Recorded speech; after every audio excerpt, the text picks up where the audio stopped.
In this video we're going to be taking a look at a game called Dungeon Quest for the Android platform. I'm going to be playing this game on my Htc One M8 with a Moga Pro controller. It is a game developed by ShinyBox and it's been in development for quite a while. So let's get right into it. The first thing you can see is that you have 3 character slots, and since this game is free on the Google Play Store, you can play it pretty much as you want, and it has very few in-app purchases, which I wouldn't call unfair. They're pretty fair. You can unlock slots by purchasing these character slots that are available, and they have 3 different classes, I think, or more maybe. I'm playing as a warrior class right now, and let's go in. It natively supports any hit controls, or most hit controls, which is a good thing if you have a small screen. And yep, when you get in, you can see you're in a dungeon. It has a couple of floors with different textures in it, different tiles.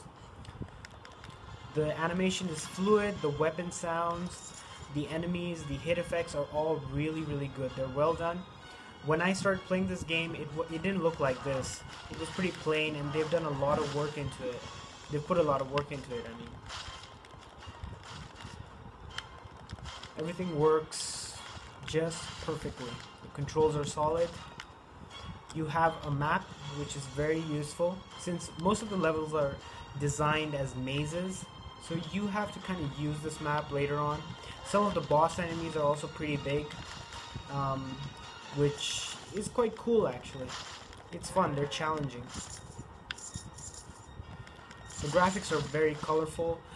You might say it's a cliche with most mobile games nowadays being very colorful, but in this particular instance it really suits the game. I like attacking these blobs.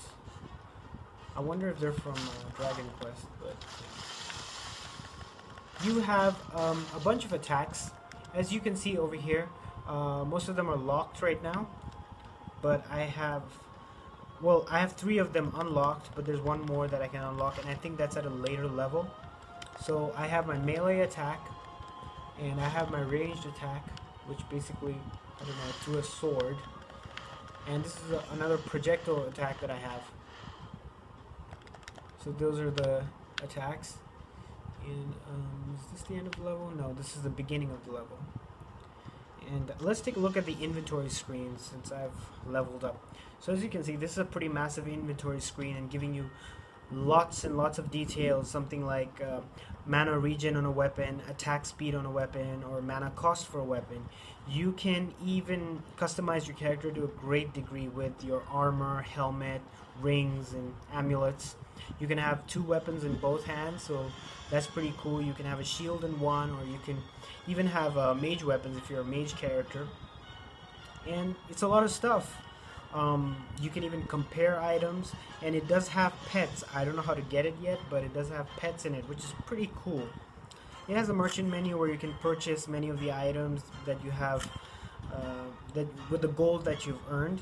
I think you can also buy gold through the in-app purchases. And these are the pets. I haven't bought any, I think. Let's try buying one. Yeah, they're pretty expensive.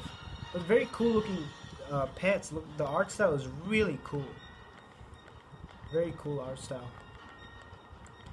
There's an enchantment menu where you can pretty much take any item that you want, and if you don't like it, you can just enchant it and you can put other properties on it.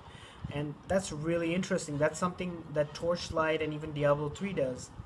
And it's really cool to see that in a game like this, on a mobile game. I know that Dungeon Hunter does this, but this system is much more fluid than Dungeon Hunter because it doesn't bog you down with in-app purchases everywhere.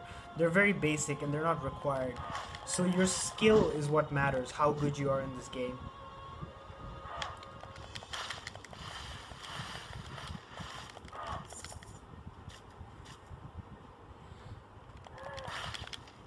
I know the adverts are kind of annoying, but if you like this game, you should definitely purchase a way to get rid of the adverts, which I think is good in order to support the game. Found a rare armor.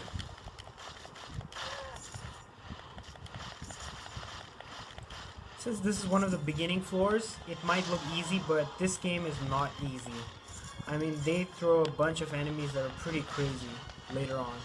You don't see it now, but later on it gets pretty crazy.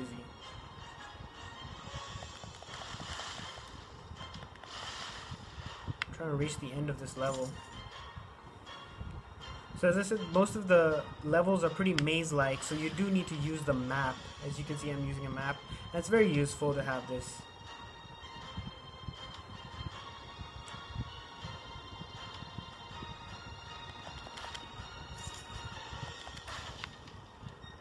I think I'm about to reach the end over here.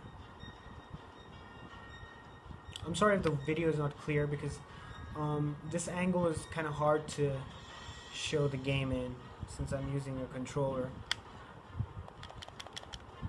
And there are a bunch of relics that do special things. Whoa! It got out this huge big ass monster, which is probably going to murder me. No, no, no, it's not. And look at that loot. Look at all that loot. That's a lot of loot.